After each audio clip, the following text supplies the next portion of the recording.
All right, so why are we covering general nutrition today? I know it sounds like a very broad and boring topic, but ultimately it's very, very important. So, Dr. Joanna Strom published an article in 2024. Who she is a lead researcher with population health up in the University of Auckland. She published an article in 2024 that said in New Zealand, more than 1/3 of all children are overweight or obese, and only 5.4% of children aged 2 to 14 eat the recommended number of servings of vegetables each day, creating inequities that persist over people's lifetimes, especially with chronic illnesses. So basically what she said is that individuals aged 2 to 14 are under eating their vegetables, and that is setting them up poorly for the rest of their life.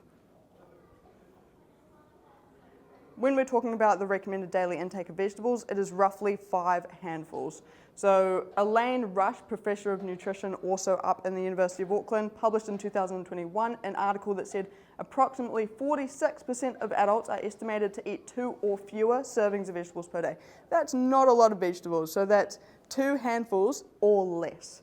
So with New Zealand having a population of approximately 5.2 million, that works out to 2.3 million New Zealanders under eating their vegetables every single day.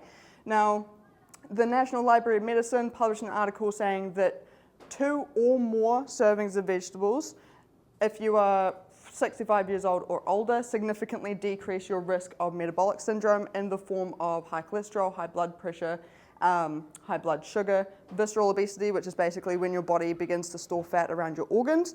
And so what this is telling us is that kids are not eating enough vegetables. That's setting them up poorly for the rest of their life.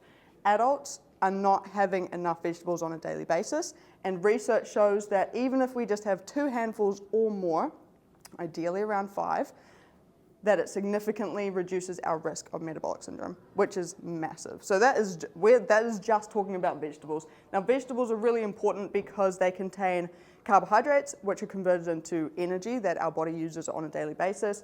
They have fiber and they have a lot of micronutrients. So we're basically shooting ourselves in the foot and, increasing our risk significantly of issues later on in life. Why is this happening? Ultimately, 2 main reasons. Firstly, food scarcity. It's really, really difficult to afford good food in this economy. And where do you start if you don't know where to start? Which is where food literacy comes in. If you don't know where to start, how do you start? So that's why we do these presentations, because if you learn even just one new thing that you didn't know before, I've done a good job. All right, so when we go through our daily life, our body is continuously talking to us. It is continuously showing up little silent symptoms of what is going on in our body, but we often ignore it because we're still getting from A to B. So fatigue, daily fatigue. If you have energy crashes throughout the day, oftentimes we ignore it. We're like, oh yeah, we're woken up tired today, but it's fine, I'll still go to work, it's totally fine. Poor sleep, continuously high stress levels, poor attention, memory, focused, increased fat storage. So if you're saying to yourself, my diet's really good, my exercise is really good, why is my body still, having a hard time letting go of stored fat? Could be because your body has something going on a physiological level that, is happening deeper that we need to kind of figure out what's happening.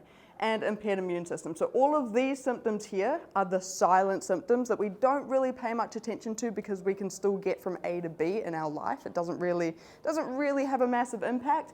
But ultimately, if these symptoms are due to something underlying, whether metabolic or physiologically, it significantly increases our risk of metabolic and cardiovascular risk. So that is heart disease, stroke, high cholesterol, blood pressure, visceral obesity, and blood sugar. All right, so what we're going to be covering today is firstly, fats, carbohydrates, and proteins, what they are, why they're important, where to find them, why you should have them around certain times with activity, vitamin D and calcium and their interrelationship with our bone health. We did cover that a little bit in our last presentation, but it's always good to stay on top of that. And then we're also going to talk about hydration, because I feel like hydration is one that often goes under the radar. So, part 1, macronutrients. When we're talking about macronutrients, they are 3 different things, but ultimately only 3. Firstly, carbohydrates. Carbohydrates are converted into glucose when they reach your small intestines, and ultimately, glucose is used for fuel in the body. That's its primary role.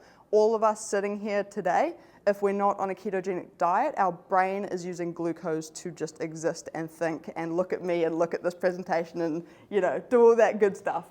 So it's fuel for our brain. It is also the fuel that our body uses when we are doing power and speed activity. So keep that in mind. So carbohydrates are amazing if you're someone that exercises in a very intense way.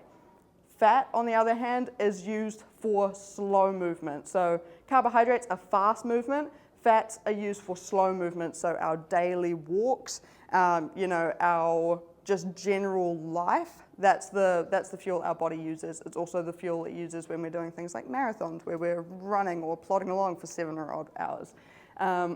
Fat is also used for our health, and so it's used structurally with hormones, the absorption of vitamins, as well as our immune system. So just reiterating, carbohydrates are only fuel, fats are fuel and structure, and then when we're talking about proteins are only structural. So they have a massive role not just in regenerating our muscle tissue when we damage it when we're working out, but as well as a role in our immune system, our enzyme and hormonal function, plus 1,001 other things. So very important. But ultimately, those are the 3 macronutrients. When we're talking about carbohydrates, they can be split into simple and complex. I want you guys to understand this concept because it's going to be in the quiz later on. So we have simple and we have complex. Mostly the most significant difference is that simple carbohydrates, which is all these foods here, are digested really quickly, and so they are fast release energy. So they're fantastic to have around exercise performance. That's why you'll see, sports players having them at half time, having lollies, having fruit, whatever it happens to be. It's because it's digested really quickly and it is turned into fuel really quickly. And remember, it is. So when we have carbohydrates, it's converted into glucose, and glucose is used as fuel. So it's converted into glucose really quickly. On the other hand, we have complex carbohydrates. Complex carbohydrates are larger molecules, so they're digested more slowly, and so they are fantastic to have just throughout the day. So they keep our energy levels a lot more constant, whereas these ones here cause a big spike and then a big drop. Now, when we're talking about that big spike and big drop, you can see it here. So these are all your very sugary foods. They are very quickly digested. Your body gets to here, releases a bunch of insulin to combat all of those glucose molecules, and you get a massive drop. Now, it's when our body drops below the baseline level of glucose that it needs that you feel really sick, you feel really tired, you've got a headache. This is what's happening in your body. On the other hand, when we have complex carbohydrates, which are the larger molecules and really slowly digested, way more consistent in terms of that release of energy. It's more kind of drip feeding glucose into the system rather than that massive tidal wave. When we rely mostly on complex carbohydrates, it puts a lot less stress on our metabolic system, meaning that over time, it doesn't increase our risk of diabetes as significantly as continuous exposure to this massive curve here does. All right, so when we're talking about comparisons for breakfast foods in regards to carbohydrates, my pictures are gone, but this is Nutri-Grain, this is Weet-Bix, and that is oats on the end there. Each are talking about 40 grams, and so for 40 grams of Nutri-Grain, it was half a cup. And so half a cup of Nutri-Grain contains 9.5 grams of sugar and 2.1 grams of fiber. It's also quite a bit higher in carbohydrates. Weet-Bix, on the other hand, contains a lot less sugar and more fiber and lower carbohydrates. And then oats on the end is the clear winner with heaps of fiber in it, which is great for our gut health and gastrointestinal tract, and way less sugar. So that's, I don't know where my pictures have gone, but ultimately that's why oats are typically seen as healthier than Nutri-Grain. It's because Nutri-Grain contains quite a lot of sugar and not very much fiber, whereas on the other hand, the less sugar we can have in our breakfast and the more fiber, the better it is. That being said, because Nutri-Grain contains a lot of sugar and quite a lot of carbohydrates, it's great to have around training if you're going to be exercising in a high intense way. All right, so just reiterating, carbohydrates are converted into glucose, and glucose is used in high intensity power and speed exercise.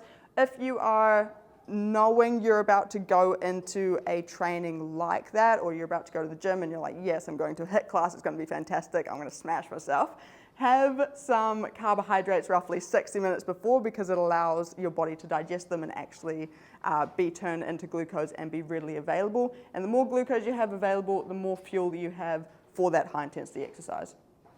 So some great options are fresh fruit, we've got yogurt, we've got toast, or bread with a spread in there, muesli bars, dried fruits, crackers. If you wanted to increase the fat and protein profile of that cracker meal, you could incorporate some cheese and some meat. We've got Up and Goes, and we've got oats and Weet-Bix. So those are just some carbohydrate options for you. All right, so general rule of thumb with general nutrition though, when we're talking about your main meal of the day, half of your plate, whether your plate is this big or whether it's this big, 50% of it should be vegetables. General rule of thumb. And quarter of it should be your starchy carbohydrates. However, those are optional. So if you don't feel like it, you don't have to eat them, but it's great if you can prioritize half of your plate bringing that vegetable profile. So your starchy carbohydrates are potatoes, corn, pasta, bread, rices, those sorts of things. So that one's optional, but half of your plate should be vegetables, quarter should be your starchy carbohydrates. All right, so moving on to macronutrient number 2, we have got protein. Now, protein plays a massive structural role, as we talked about before. It is great for tissue structure in terms of our skin, tendons, ligaments, and muscles. It also plays a significant role in hormone production. Insulin is actually a protein. A lot of people don't understand that. It's super important with our oxygen transport. It actually is a major part of our hemoglobin, where our iron then joins onto it and transports the oxygen around our blood. Super important for muscle contractions because it's actin and myosin. Super important for our fluid balance, immune system, and honestly loads more. Just very important, not just used if you go to the gym 4 times a week. So everyone should be prioritizing their protein. Some really easy high protein snack ideas are hard-boiled egg, or egg any which way that you like. We've got Greek yogurt, cottage cheese, but honestly any sort of cheese is great. Roasted edamame beans or chickpeas if you're kind of vegetarian or vegan. Canned fish or kind of any meat, and then we've also got the kind of more protein supplementation route. Now, when we're talking about something called the anabolic window, if you're someone that exercises quite regularly, you probably will have heard this term before. It's essentially the belief that you need to have protein either half an hour before or half an hour after training, and it won't work if you have it outside of that window. Ultimately, the most recent research shows that that window doesn't matter as much as having enough protein over the course of the day. So prioritize that rather than just having it within a very specific window. All right, so moving on to fat. Again, fat fuels long and slow activity. It's actually really, really important for our hormone regulation. A lot of people don't understand that. Our stored fat plays 1,000,000,001 roles in our hormones. It's actually so important that it's classified as an endocrine organ. When we're talking about sports, it also aids recovery and delays tiredness. And then health, it is super important for our hormones, the absorption of vitamins, decreasing the overall inflammation in your body, as well as your mood. So it's actually a very, very important organ, which is often demonized. So when you know you're about to exercise in a long, slow way, whether you're a marathon runner or whether you just know you have a really hard day ahead of you in terms of work. You know that you're going to be putting in a lot of hours, or maybe you're about to go to a fair with your kids and you're like, man, I know I'm going to be walking, following them around for like 4 hours. Prioritize your fat. So great fat meals are kind of nuts and seeds. We've got nut butters, which can just be peanut butter. A lot of people think that peanut butter is really high in protein. It's actually way higher in fat. So keep that in mind as well. Olives are really high in fat. We've got cheese, fatty fish, full-fat yogurt, boiled eggs, and avocado as well. So if you know you are going to be needing it for fuel, try to have it roughly an hour to an hour and a half before you work out. All right, so in summary, I don't know where my pictures have gone again, but in summary, carbohydrates are fuel. That is what is used to make glucose. Now, when we're talking about glucose, it's your blood sugar. So that's what they're testing when you're getting your blood sugar checked. They're ultimately checking how much glucose you have floating around in your blood. Protein is used solely for structure, so it's very difficult for your body to store protein as fat. That's why if you have a weight loss goal, prioritize your protein because your body finds it a lot more difficult storing it as fat in comparison to having a diet high in fat or carbohydrates. And then when we're talking about fat, it's used for low intensity exercise as well as health. All right, quiz time. Hope you guys were listening. All right, so question. Which type of carbohydrate is converted into glucose the fastest? Is it simple or complex? Yep, it is simple. Would you like a hat or a drink bottle? A hat?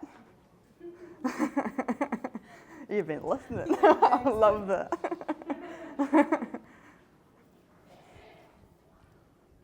All right, so just reminding everyone that it is simple because it's smaller molecules in comparison to complex, which is larger molecules. All right, so moving on to micronutrients, specifically vitamin D and calcium. Now, when we're talking about micronutrients, they actually encompass a lot of little things. They are found in all natural foods. I said that in a weird way. Instead of all natural foods, it's like all natural foods. So like every single natural food contains micronutrients. There are approximately 40 that we require on a daily basis to maintain our health. Like just our standard physiological and metabolic functioning, we need approximately 40. That's why a varied diet is so important. So when we're talking about micronutrients, they are vitamins, minerals, and phytochemicals. So the vitamin we're going to be talking about today is vitamin D. The mineral we're going to be talking about today is calcium. However, minerals are your sodium, potassium, magnesium, chloride, calcium, all of them.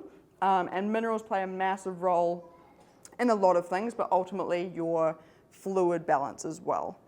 So how much water is actually getting drawn into your cells rather than just floating around outside.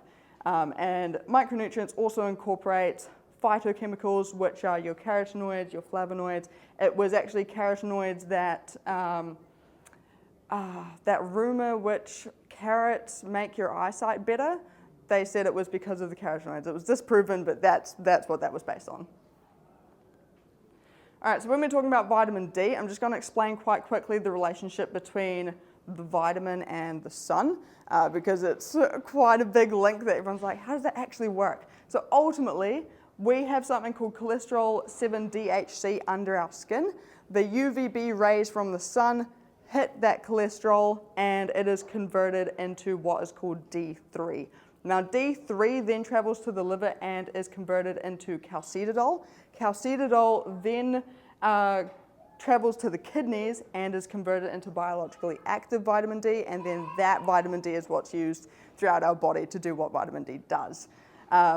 So that's how it works. Where we can find it is natural, fortified, and supplemented foods. So when we're talking about natural and supplements, so natural foods as well as supplements, they contain what is called D3, which is the same type that our body makes. Now that is the most efficient and the most biologically active, so our body can use it a lot easier than D2, which is the form found in fortified foods.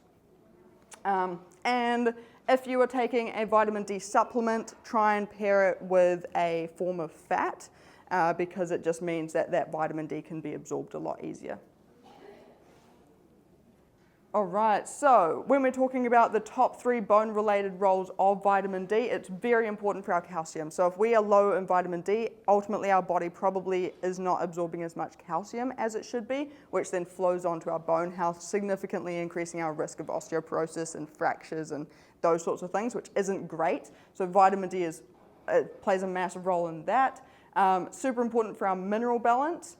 Because it is calcium and phosphate that join together to then form that internal structure of our bones. It's also really important for bone remodeling. So our bones are living tissue. They're continuously getting built up and broken down. When we are low in either vitamin D or calcium, that process of having our bones built back up again is impaired, and so basically getting built up weaker because it just doesn't have the material. When we're talking about fortified and natural sources, egg yolks are fantastic. Fantastic source of vitamin D. We've got fatty fish such as salmon. Salmon doesn't have to be fresh, it can be canned. That's completely fine. Some mushrooms contain vitamin D. It depends on the type and it depends on where they're being grown. And then the fortified foods are kind of dairy foods such as yogurt and milk, and then we've got some cereals. But again, it depends on the brand and depends on how much they put in, what type, that sort of thing. Now, specifically talking about Invercargill, the amount of vitamin D we can get from the sun is not great, especially this time of year. So with the angle of the sun, the quality and the quantity of the UVB rays that we're getting exposed to is not great, just because of that angle of the sun. Also, it's really cold outside, so a lot of us are rugged up, so we don't have a lot of skin exposure. And we just generally spend less time outdoors because of how cold it is. Something also I will note is that glass stops the UVB rays that are converted into vitamin D when they hit our skin. And so if you are in a very sunny office and you're like, yes, I'm sitting in the sun, I'm getting my vitamin D, it's actually not getting filtered through that glass. So keep that in mind as well. So actually the only harmful rays are getting let in. Yeah, great. So some symptoms of low vitamin D. You might have a frequent cold or something you just can't shake. That's because it significantly impairs our immune system. You might be having poor sleep, mood changes, you might be super irritable or super susceptible to being sad, muscle aches and tiredness. If any of those sound like you and the rest of your nutrition and exercise is great, it could be vitamin D. So I would recommend you having a chat to your doctor about that. Moving on to calcium. Calcium, 99% of the calcium in our body is found in our bones and our teeth. Calcium and phosphate form our bones, basically. Our bones wouldn't be strong, they wouldn't have the structure that they have without calcium and phosphate. And again, they're super important for bone remodeling, so just building up your bones when they've been broken down.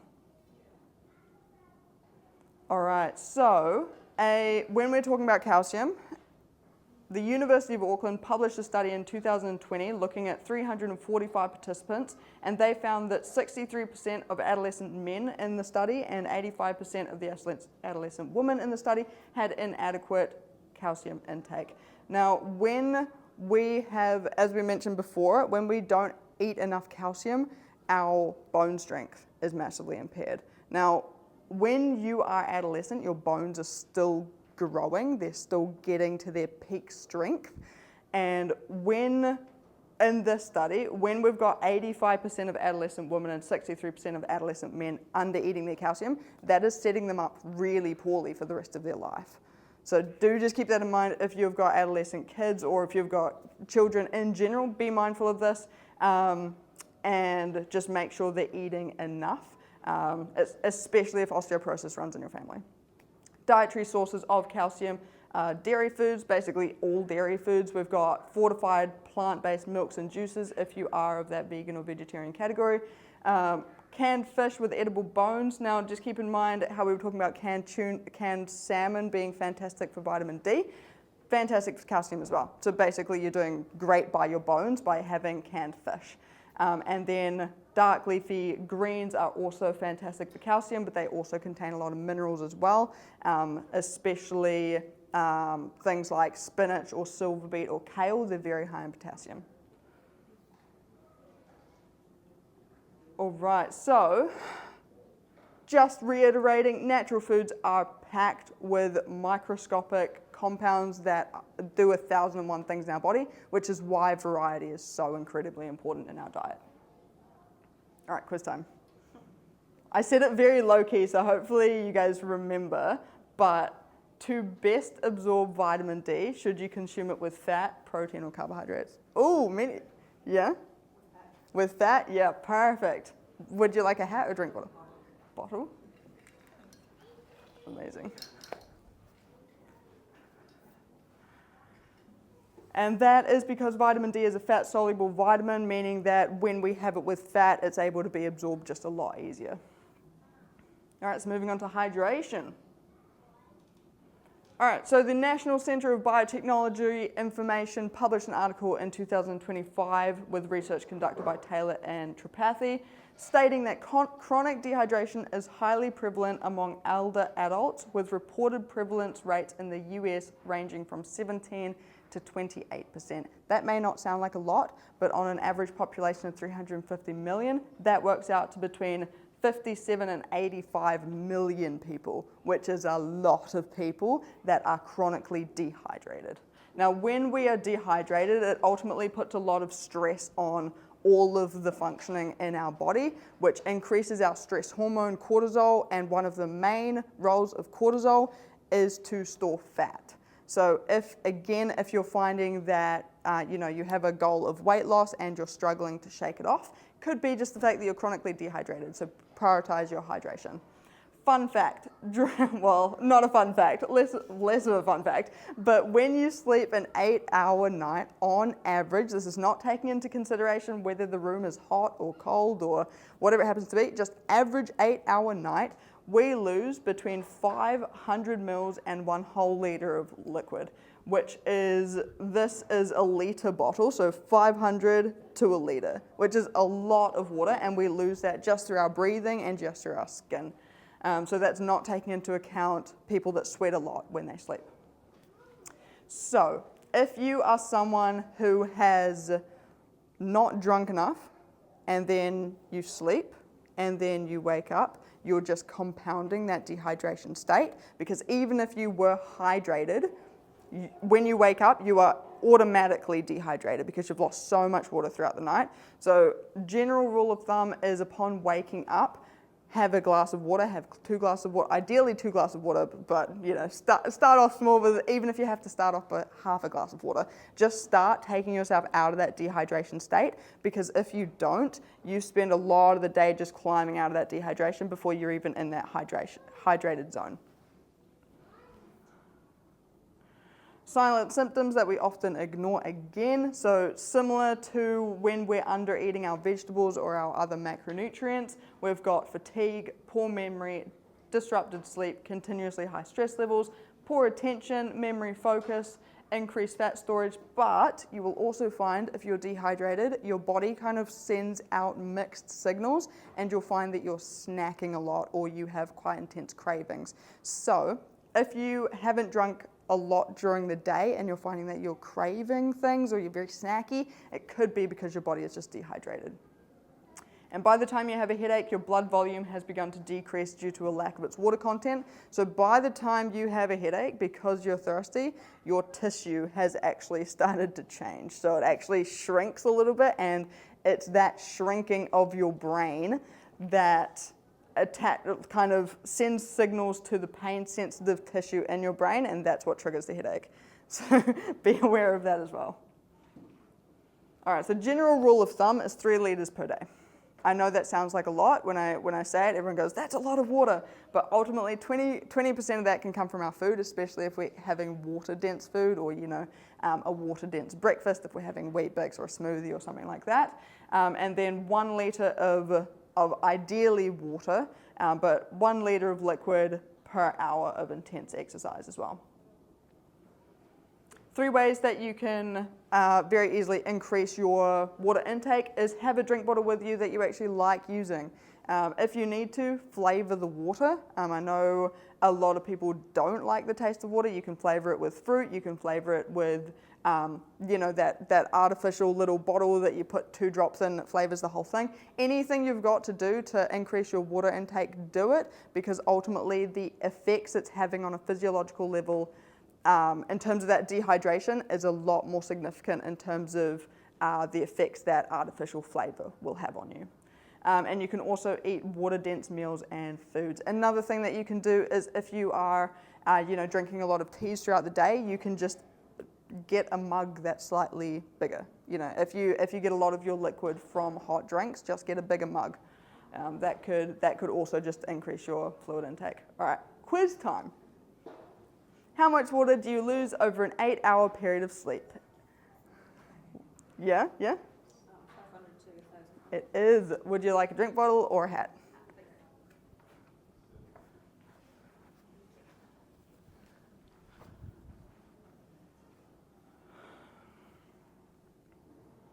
All right, so in conclusion, macronutrients, there are 3 of them, and they're very important. They each play a role in your body, and ultimately, because we eat for our entire life, right, the best way to move through life is, instead of categorizing food as good or bad, because ultimately it doesn't really make sense because everything plays a role in our body, look at it in terms of, oh, I am having this meal and it contains these macronutrients and that's good because it's moving me towards my goal. So it's more just kind of building that connection between what's in my food and what's it doing in my body, rather than, oh, I can't have that food because it's bad. Micronutrients are very important. Vitamin D and calcium. Do be mindful of your vitamin D intake. It plays a massive role not just on your immune system and your just general health and your mood, but also your bones. And then hydration also plays a massive, massive role on your health. So how you can work with us is we have nutrition programs. They're fully online, so you can do it from anywhere in the world. When you work with us, you've got lifetime access to all of the resources that we give you, all of the educational videos that we send you through. It's 100% customized in terms of your budget, your likes, your dislikes, the amount of time you want to spend cooking, whether you want to meal prep, whether you want to cook every night. It's completely built for you, because ultimately, by working with us, when you finish working with us, you should have the skills at the end of it to never be afraid of food again. You should know exactly what's in your food. All of, everything that we talked about today is just kind of scratching the surface in terms of what we can teach you, and it just completely changes how you move through life when you look at food. We've got one-on-one weekly support for you, and yeah, we'll teach you everything that you need to know. We work with everyone from general health to elite athletes, and ultimately, if you've got something underlying, let's say that you think your diet is generally pretty good already, your exercise is generally pretty good already, and you're just tired a lot, or you're finding that your performance in the gym has stagnated, we take that a lot further. So even in our initial session, we have a look at whether your hormones could be potentially influencing everything. If it is, we will then send you through to your doctor and write a referral letter so you can get all of your bloods assessed. So we take everything a lot deeper than just surface, so you actually get the answers that you're looking for. In terms of the nutrition programs that we offer, we've got 6 weeks, which is very results-based. So if you're someone who's got a wedding coming up in 5 weeks and you need to lose 5 kgs, that's the one for you. If you would like a far denser foundation of education and kind of a more sustainable approach, we've got the 12-week ones, and then the 6-month ones are for people that want to have their entire life change, basically. So if you've got, firstly, any significant changes that you want to see physically or with your performance, or if you just want to have someone in your corner every single week teaching you cool things about nutrition, that one's for you as well.